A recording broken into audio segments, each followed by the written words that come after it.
Hello everyone, welcome back to the channel MineCodeX, and today we are going to learn about data analysis with Excel. Okay, let's start the video. So today we will cover is Introduction to Excel, basic Excel functions, creating charts and graphs. Okay, first is Excel. What is Excel? What do you understand by Excel?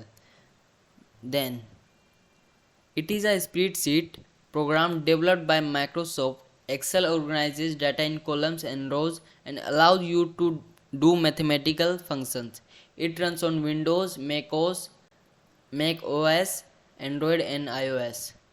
It means Excel is a spreadsheet which is developed by Microsoft and they store the data in column and row wise and allow us to do mathematical functions like adding, subtraction, dividing.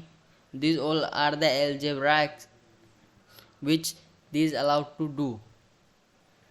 Now Excel is typically used for analysis, data entry, data management, accounting, budgeting, data analysis, visuals and graphs, programming, financial modeling and such more. Okay, now Excel syntax. What is Excel syntax? A formula in Excel is used to do mathematical calculations. As you can see here, formulas always start with the equal sign. This typed in the cell followed by our calculation. Here I included some basic functions like sum, average, count, max, minimum, if, VLOOKUP and many more. These all are the functions which we use to perform while our getting data. Now the last is creating charts and graph. These are the steps by which we can create our chart and graphs. So first is select the data we want to include in the chart. This can be a range of cells or a table of data.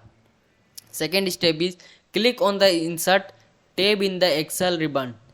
Third step is click on the tab of chart or graph we want to create.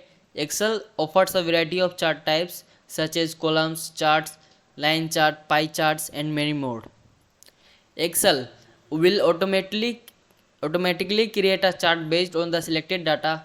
We can customize the chart by using the chart tools available in the ribbon. Okay, number 5 step is we can change the chart type or add or remove chart elements such as titles, legends and axes and format the chart as desired. Okay, 6th step is we can also use chart styles and color schemes to enhance the appearance of our chart. And the last step is once we have created and customized our chart, we can move or resize it within worksheet. Okay, this is for today and thanks for watching. Keep learning and keep smiling. Thank you.